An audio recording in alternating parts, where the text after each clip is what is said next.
So I find that video really poignant for the messages that it gives about it's not a position, but leadership is a verb of action, right? And so firstly, I want to throw out an amazing thank you to Lily and to Lynn. Lynn, are you still here? Because I'm going to be drawing on many of your points. And in fact, we could probably accelerate through the next 15 minutes, Ian, if you need to condense more time, because of all the points that have been made through their experience and through their sharing their stories, are really reflective in a lot of the messages that I want to bring to you guys today. But to kick it off, Ian said, fewer words, stronger verbs. And maybe we'll take a step further than that. I'm going to give you guys a little bit of work. So think of in your minds right now of an awesome leader that motivates others to act. It could be a safety leader, but somebody within your circle of influence or within your network. And I want you to then just think quickly, what is it exactly that they do?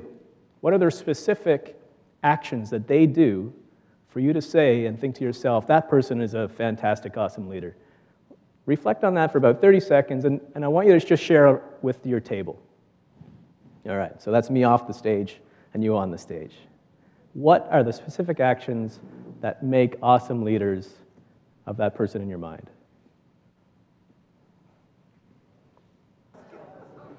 The ideas are flowing. We're going to take a moment to share a few of them as they come up through your table chats.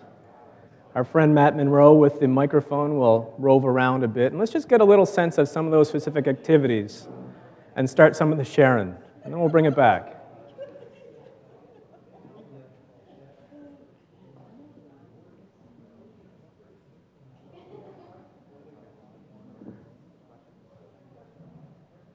All right, Matt, I think we got to prep this a little bit differently. All right. So we'll bring a little focus up front here. So it's interesting that when you probably thought about that person, did you think about yourself? Anybody think about themselves? Probably not. Sherry did. Sherry did? Yeah? Okay, brilliant. Because that's the next question that I have. So keep those nuggets of those specific actions of leadership in your mind. And now I want to ask you that question. I'll just move through something here. Oh, this whole business value, human capital, well, fewer words. It's just people matter and connections matter. But it's been 5 years since our last FFF, and I know you folks are here for a reason, to make the investment in this day meaningful, the connections and networks you make. So thinking about what you do to lead safety and keep people healthy and at work. So others and ourselves, and this time, Matt, we're going to share some things. Okay, so 30 seconds, chat about that. Perhaps you can share your perspective. And then we're going to call in some tables. We're going to get a little bit of participation. This is the thinking part. So what is it that you do?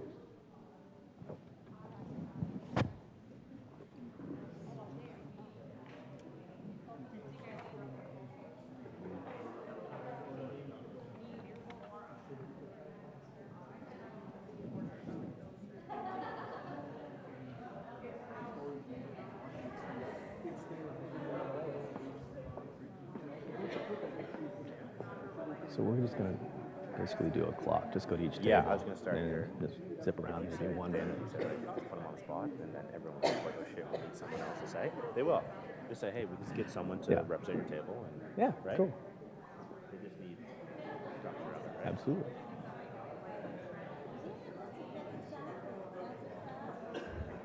Might want to start this one. Yeah. Yeah, good call. All right. So we got to keep moving this forward here. So we're going to call in a few tables individually with that action of leadership. Matt, can you help us out with that? Can you pick up some tables? Yeah, absolutely. You guys ready here? Do you have a representative to go first? Yeah, sure. Here you go. It's really simple. What can you do to lead and keep people safe and healthy at work is sharing information. So, if you have anything, pass it along, and it brings people together and keeps people on the same page. So leaving everything out there on the table that they need to do their jobs healthy and safe, right? Excellent. I think, there's no end to that. Thank you. Anyone here?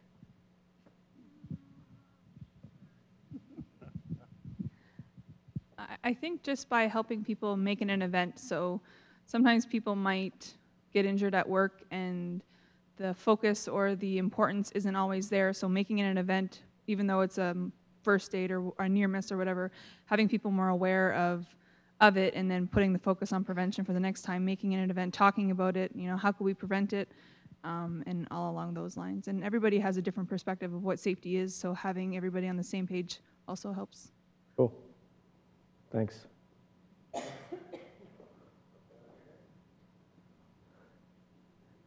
We're all getting through. Yes, is this thing on? Sure is.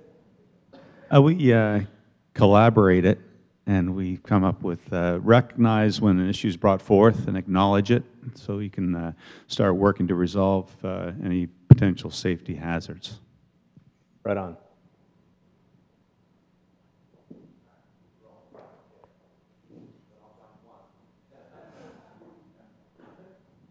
So I believe this, for me, it comes into the decision-making process, and I mentioned it earlier, and it's do what's right and not what's easy.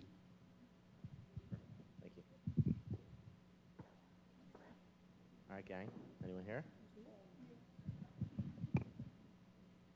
It's probably through experience, we just shared about, and what came to mind was speaking up and asking questions, even if the question may be obvious. So we were talking about acronyms and what they stand for. Thank you. The initiative to act and to raise issues, talk about things. Some of us are from Health Canada, and we were just talking amongst ourselves. We do a lot of that, leading safety and keeping people at work, keeping people healthy at work and staying at work. That's part of the job that we're doing, and we're trying to figure out how we're doing that amongst our coworkers, and we're not really focusing so much amongst our coworkers, because you sometimes miss what you're supposed to be doing with your coworkers when you're actually doing that for a lot of other people. Right on. Yep.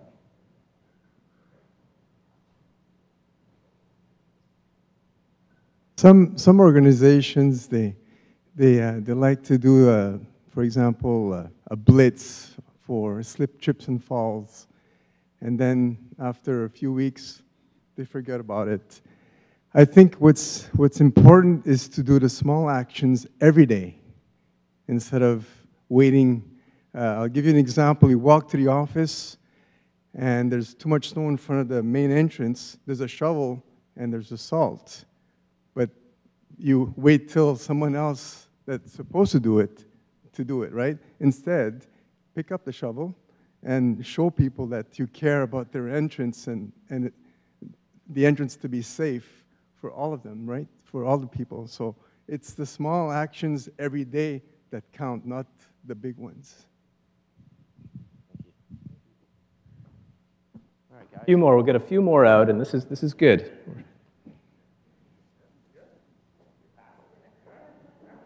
Is that an option? Kind of building on what you said about doing those little deeds.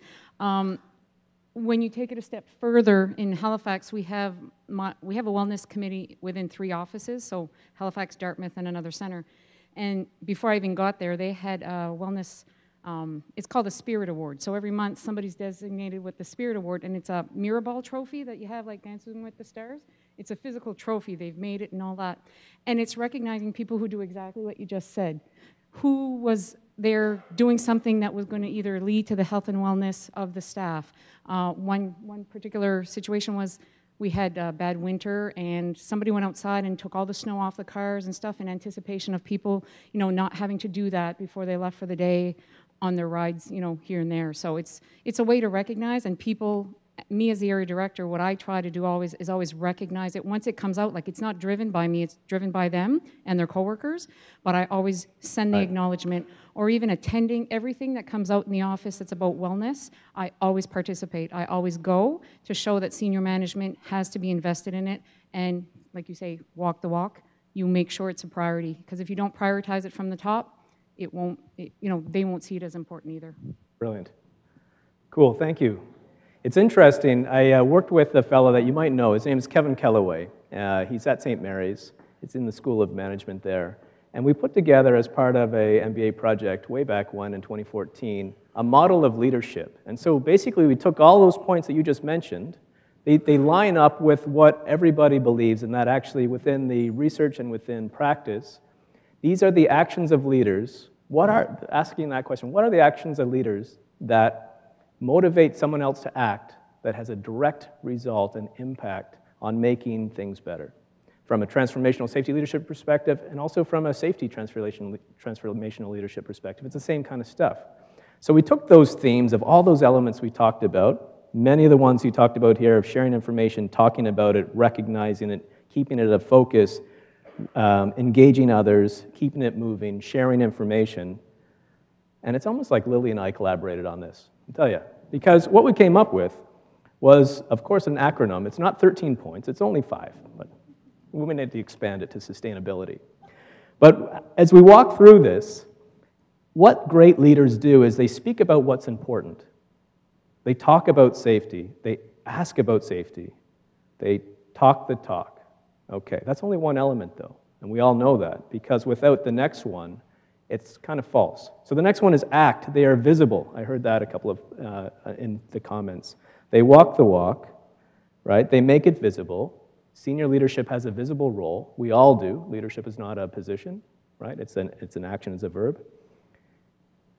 And they demonstrate, because our actions speak our priorities without saying anything, right?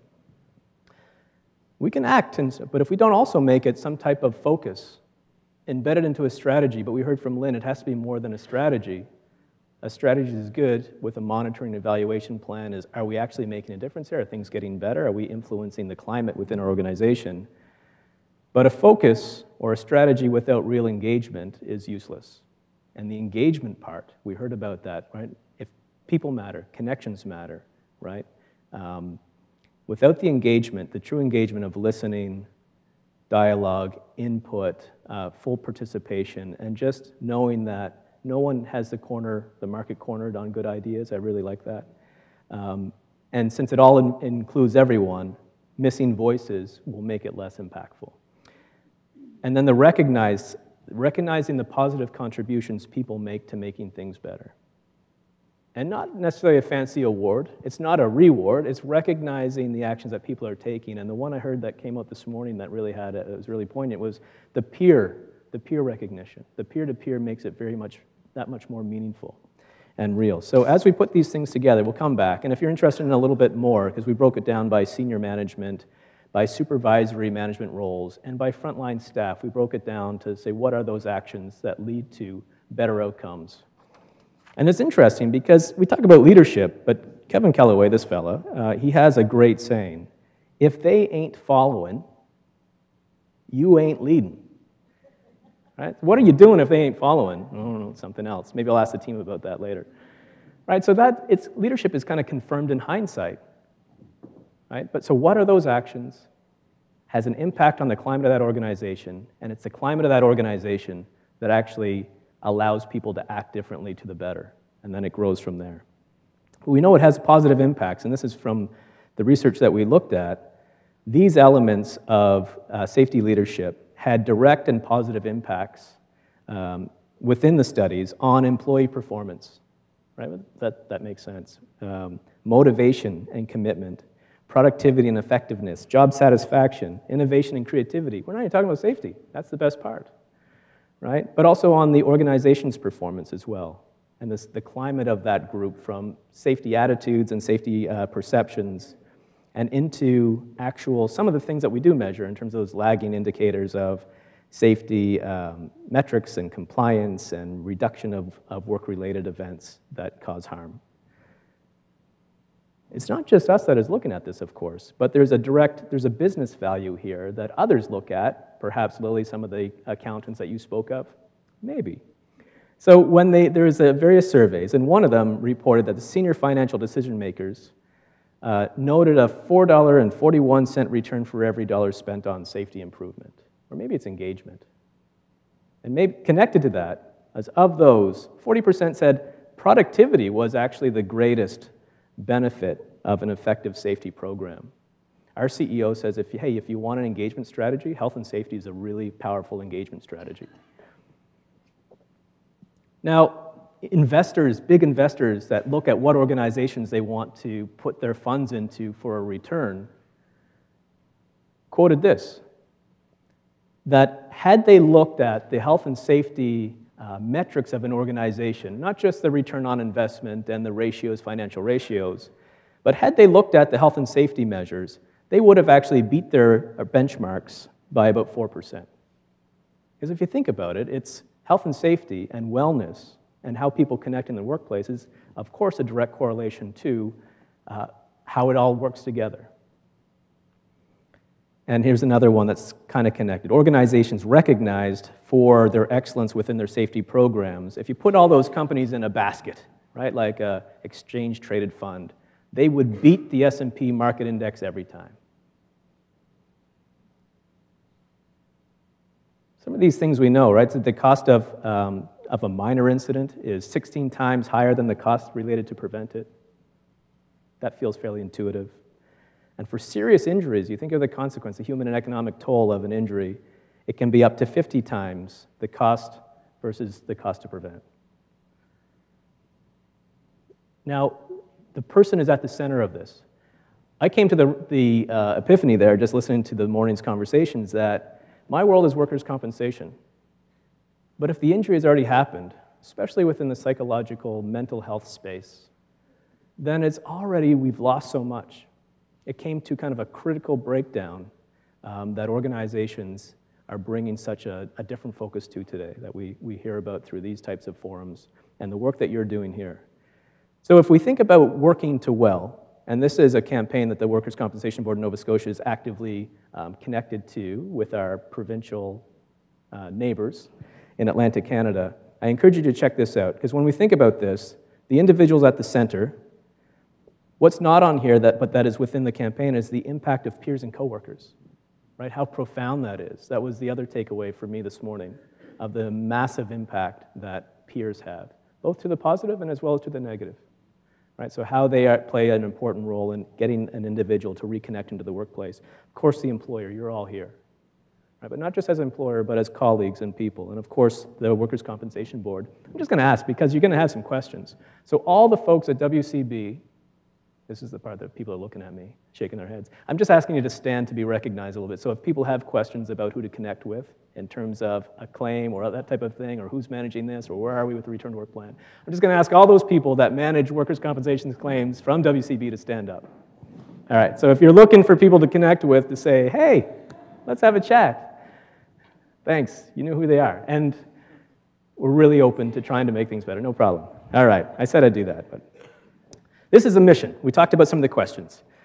But I'm going to ask you to do this off the side of your desk, perhaps. But when you go back to the office tomorrow and Monday, find out if anybody's off work, right? Is anybody off work to the workplace injury? Again, this is kind of too late. We want to see, we talked this morning about, I'm noticing a change in behavior. What do I do as a peer, a colleague, a person? So I'd say go with that. However, I know you have people away from the workplace. They're away from the workplace, and we're all here at it. So find out who's off work, connect with them in terms of calling them and meeting with them, including them. Every time I give a presentation, I get phone calls. It's great. And I want you to, as you connect with as people, or understand who's the best person to connect, it's okay to call people at home who are part of the workplace, they're part of your work family. Understand what their abilities are. And this is kind of going down the chain a bit. And if you don't know, call those people that just stood up, right? So that we're able to offer, you're able to coordinate with union, peers, management, supervisors themselves, people have a strong voice, things that you need to know to help offer meaningful transitional duties. You do that, you've already just reduced the possibility of continued loss and potentially full earnings loss significantly. So I encourage you to do that, offer transitional, and then find out a little bit about their experience. What happened? How could we prevent this? And just know that that plan will always need to be adjusted. The mental health continuum, or that we saw this morning, this kind of connects with that a bit, but the arrows are reversed. Now, if we think, where do you want to be as an organization from inaction, doing nothing, and just incurring losses and losing credibility with teams and people? You can be on that far left side. And we're trying to move forward in the continuum. If you think about this, I'd asked this question before. Who in this room has $1 million signing authority? Lily, do you have $1 million signing authority? No, I lost that. You lost that. You had one. Does anybody have one? I wonder if collectively we have one. What's interesting, when we miss the opportunities to maximize what people can do, right, who have been injured at work, especially in the federal government where you have the self-insured model, right, the costs never stop until the cost of claims stop, right? But well beyond that is the human impact there. So by not optimizing or making that connection between what people can do functionally, and it could be physical, cognitive, psychosocial, all that goodness, and matching it to meaningful work to reconnect them to the workplace, invite them in for that, a staff meeting or connect them into a training session. There's many things we can do. We're getting closer to losing that person's return to employability. And realistically, a 30-year-old, even somebody like, 45 like myself, if I'm out of the workplace for the next 15, 20 years, that's creeping up to $700,000, $1 million. So in fact, we all kind of have $1 million signing authority through not optimizing the return to work, working to well experience. That's just a little bit. What's interesting, I was talking to our chief medical officer yesterday. Get this. This is nuts. Worklessness. Worklessness has a mortality factor of 2.8. 2.8. So the meaningfulness of work is a real big deal. You know what diabetes is? 1.8. So the mortality index, and I haven't read the study, but I will look it up, is that not working, worklessness, is a higher risk factor and correlation to dying than significant diabetes. So we know that intuitively, but when we start to see these kind of numbers, it's like, whoa. And it's about isolation. It's about humans are social creatures. How am I doing with time? I know I've really shot here. We're okay, thumbs up, okay. But just you being here in the room, and I want to thank DFO for allowing and hosting us to be in this space. It makes it a whole other kind of connection when it's within the federal government. And I encourage anybody, CSC, CPC, in the next couple of years, I see your hands from here. We'll be with you. So as we figure out the ways to move from the continuum of no action to just reacting to loss, and let me tell you, I completely agree. There's a lot of things that come at us every day. But find where you can add value, Lilia Bass, 2018, and jump into it. We want to move into the proactive space because on one side it's all loss, and the other side it's not about loss, it's about optimizing return on kind of human capital. I had to get that in there somewhere because it was the title of the talk. And where are we all moving? We're moving to the right. Now, if it's the continuum for mental health, we're moving to the left. Sorry for that confusion. I'm providing this to you, I'm just going to pull out a few pieces. So the way that the S.A.F.E.R leadership model is structured is it actually goes with the acronym SPEAK, ACT, Focus, Engage, and Recognize. And there are those leadership actions by those levels of influence or, say, span of control within an organization, CEO, kind of middle type management, supervisory, and then the folks that actually do the work and get things done and understand where the challenges are. What are those actions of leadership? I didn't break it down for the purposes of this summary, but are there all the things that were talked about this morning, as well as what was just shared in the round table as we got up here? I broke it down here from safety leadership to working to well and return to work. But some of those themes, and welcome to dig in more into the paper and more later, but really it's just to speak. Ask people how to make the work better. Who knows the work? Go to those people. Walk around, be visible as we move into ACT, right? Be a visible leader. Ask questions and listen, and model those safe work behaviors. If somebody raises issues or issues become known, acting promptly and visibly has a profound impact on the outcome. If I move over to the working to well, return to work side of speaking is what we talked about, connecting with others. Invite people in, keep them connected to the workplace, because the returns and the reduction of risk to being off forever and the meaning that that brings to that person and the challenges that you work through to make that happen lead to much better outcomes. In terms of acting on return to work sides of things is when you have an injury that's physical, sending directly to understand their function is really important, and having a list of activities that are meaningful related to their work that match is awesome. So physical injuries, musculoskeletal injuries, strain sprain injuries, we should be connecting them back within, immediately, stay at work or working to well, right? And if you're looking to establish some partnerships with health service providers and memorandums of understanding, we also support that through our practice leadership team and other workers' compensation teams. So let's have that conversation if that needs to happen. Jumping around a little bit, I'm going to just focus this a bit. So we speak, we're acting, we're focused. So focus, we have a plan, we have an approach, we monitor, we see how things are going. I heard that it can't just be a blast. I think Vincenzo said it has to be those actions, small actions daily.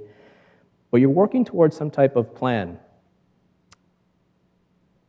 Is safety embedded within your strategic plan? Do you know what the return on investment might be? Because some of those financial folks who work on budgets might find that quite fascinating. Right? You almost have to speak many languages, right, as you're looking to find different levels of influence. And tracking and measuring things without just chasing indicators, right? So those lagging indicators that if we get rewarded if there's no lost time incidents and now we don't have any, well, did we actually change the risk or did we just change the behavior? So we got to be careful about how measures and CPMs can be used. On the return to work side, having actually a written return to work plan, if we don't have that, we're kind of shot. So if you don't have that, let's start there. And collectively, through that Working to Well team, we get that done. Engaging on the safety leadership side of asking people for their ideas. They know the work. We don't have a monopoly on good ideas. Giving people the permission to work safely. I think all of us would be, of course, we'd be able to stop the line in our business depending on the risks there. But I guarantee most people who are trying to take care of the frontline operational demands might not feel that way. And encouraging those ideas. I heard about recognition, right? Recognize. Recognize safe behaviors versus the outcomes, because there's so many things that can muck things up. We have an indicator called days paid, but listen, if we can work in getting people back to work, then that's the important thing, our actions. Embedding safety recognition informally in the moment from a peer perspective, but also maybe a little bit more formally. But not everybody wants a visible recognition, right? In fact, that can turn some folks off. So making it meaningful and connecting it in ways that you laid out 5 ways of recognition. And from a return to work, working to well side, recognize the value of having somebody back at work. Their skills are now back at work, right? That's a big journey, and now they're reconnected back into more of a network. Let's get away from worklessness. What's funny, though, it's easy to say safer. In fact, we didn't just, figure out the words that made up this acronym, but the E there is probably the most profound letter in that whole approach. Now, when we talk about speak, act, focus, engage, and recognize, if you just try to do that, you're going to seem pretty false, because I'm speaking without acting, so speaking should never come before acting. And acting without some type of focus is a little bit chaotic. Without engagement, none of this matters. And recognition is the glue to keep things moving, and the engagement side. So in practice, when you're trying to roll it out, you start with the recognition part. It seems to be more authentic. Moving into true engagement. You've just kind of created a conversation, so you're moving into engagement. Then actually having the people's ideas, the people that do the work and know the work, build that into the focus rather than saying, I have a strategy, now implement it. It's backwards. And then as you have that strategy, your own actions will be visible. All of what you've done up to this point is now visible. And only speak about it after you've done all those things, or else it falls flat, right? Ian, 2 slides. This is an interesting picture, and I'm bringing this up from how we keep people connected. People matter, connections matter. And my wife, who's actually here today, Jennifer Ross Makhan, recently hung out with the Innu people in Labrador and shared a story that I found quite meaningful and reflective. Is every year, the community goes to a remote part of Labrador. I'm probably sure all of Labrador is fairly remote. Lily? I'm not sure. But they do it to get away from the communities with doors and walls, to move back into more of a natural wilderness environment. And the tents have a lot of meaning because of how the entranceways are set up. And so these flaps here are often open. And this is almost us on that outside of that person looking in, right? We're on the outside looking in.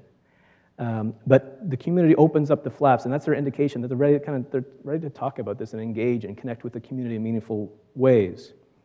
But that's kind of an egocentric perspective from us, because we're trying to think about what they're thinking about versus getting it from them. So this is the view from inside the tent, looking out.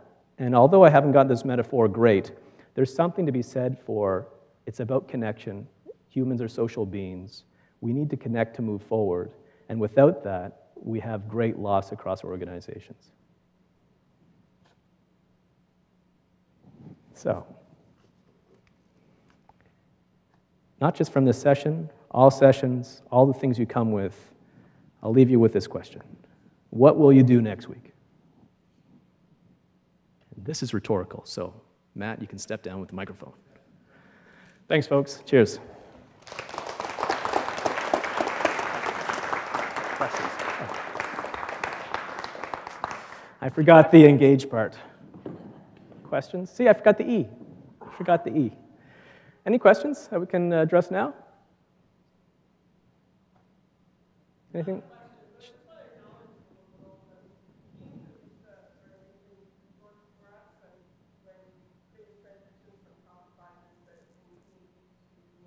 Could I just get you to have the mic? Because this sounds like it's going to be awesome.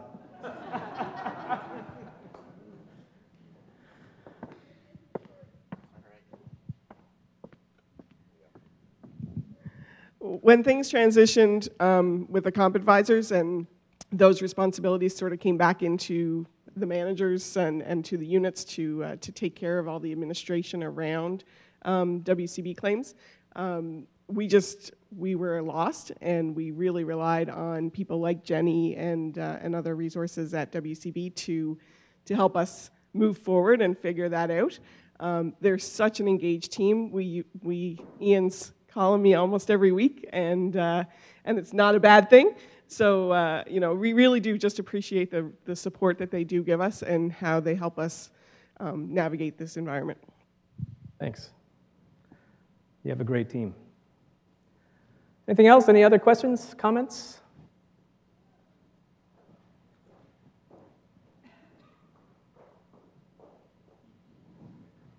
More of an observation. Working to well, I didn't know existed, really, to be honest. And I was just curious, because back in the day, you guys used to have like a lot of commercials and a lot of social media things. So I was wondering, is there any intention, like going to 2019 and stuff, to have like Facebook pop-up ads just to get people's minds turning into potentially changing their behavior? I think there's many platforms, and we have the social marketing focus on workplace injury hurts the most at home, right? So that it's kind of transitioning. We talked about that. When somebody is impacted with an injury and they lose their normalness, the impact it has on themselves and family is profound. So that will be taking the place of our other social marketing campaigns. But from a Facebook pop-up, Sarah, do you have any comments on this? Sarah works with our communications and our executive. I know on the spot, but with the microphone.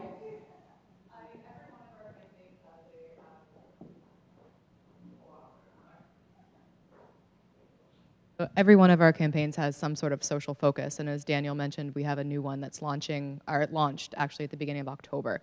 And again, it's a compilation of the Atlantic WCBs. As for pop-up ads, not in the immediate future, but perhaps going forward if we feel that people are perceptive to receiving those pop-up ads. Some people find them fairly intrusive, especially when they're on their Facebook. So that's a balance that we have to make. I think the Working to Well campaign, it's beyond a campaign. It's actually trying to shift a thought that everybody's in their own silos here, and we've lost the plot. So are we making it too legalistic and all that? But why are we here? We're here that somebody might be at work with an injury, but they're working through it through transitional duties at full hours, but they're still kind of working to well. Somebody might be outside the workplace, had surgery, and does not have the physical abilities to yet connect back with the workplace. But the rehabilitation and the focus on that from a case management, from a health service provider, from their employer, you know, with that openness, that's still working to well. So trying to change the words of return to work, that means you've left work. Stay at work sounds like a directive that you must. To that idea of working to well and the collaborativeness that must exist around that to support that person back into the workplace or to stay at the workplace, that's the thinking behind it. And the coworker peer support is massive. Yeah, so it's a little different than I think a commercial, but more of a philosophy and an approach, trying to bring it back to why are we doing this? So I love the presentation. I think that you can take safety and replace that with any leadership skill or even focus, because I think the presentation is really, really great. It has much applicability to other areas. My question is, those who are on long-term disability, they're the forgotten workforce, right? I get you when you talk about bringing people back who have physical injuries. The delicate, difficult work for us is to bring those people back who are suffering from a mental injury. And sometimes there's privacy, there's there's a fragility there, fear of overstepping your bounds, intruding. So it almost encourages us, or maybe we talk ourselves into being paralyzed. Yeah, I agree. And then until you not shared only your they information become this forgotten, morning. they just fall off, the radar totally. And I'm really concerned about that growing number of people who find themselves on long-term disability or some sort of disability because of an illness that can be treated and at least can be embraced so that they come back to work. Absolutely. So it extends beyond physical injury into psychological injury and mental health. And in this model, when it's deemed compensable, and we heard JF talk this morning about the presumptive legislations and other things, but still there is clear policies and guidelines of how do we support those people that have sustained that impact through their work. You point to a growing trend, though. So within the federal family in Nova Scotia, the last 10 years, time loss injuries are down almost by half, but the durations are actually increasing. So we've reduced the denominator, but it's still continuing to accelerate. And I think we got to understand and work through teasing out how do we best support from a WCB, from an employer community, health service providers, is just because we've deemed that there's return to employability is not probable, and somebody is on a long-term earnings loss situation, which never works out well, right, in terms of their life and meaning. And yes, they have access to healthcare and psychologists that relevant to their workplace injury, but there's not an active initiative to reconnect them to community. And I saw a lot of determinants of health in other presentations this morning that I'm thinking, we don't try to influence that. So you're right, and I'm open to ideas. But if it's the workforce, if it's the workplace that's caused the illness, then the workplace is sworn off in that, they are not to have any contact with people in the workplace. So how is that workable on a Right. So from the long-term disability private industry perspective, I'm not familiar with that. From a WCB perspective, we would encourage employers to stay connected with folks that have sustained that injury, even if it's a long-term earnings loss situation. But it's not something we actively facilitate. But these are the points that we need to think differently about this and figure out how to bring. I mean, that community has a voice. That would be an interesting conversation. I have a comment on Lily on that. So it's always been challenging as the federal government in situations like that. My background in return to work started in the fleet. If somebody becomes unable to go back to work into that substantive position, it can be very challenging because the skill set is very particular and not always transferable to other departments. However, that being said, I think that this forum right here is an excellent opportunity for a community of practice around return to work, as opportunity for us to talk to in other departments for opportunities that may exist within, because from the perspective of what our responsibilities are, it's the Government of Canada, it's not Canadian Coast Guard, it's not DFO. There is no undue hardship, so we should be looking for those kind of opportunities more. And I think that you very much can play a role in that as the you know, from the perspective of what you're doing in a federal fall forum, I think that we could make this move forward in a lot of different ways. Perfect. And that's going to be a theme coming up soon, Ian? Maybe. We'll see. Yes. It's going to happen. Absolutely. Maybe in a half an hour. Thank you.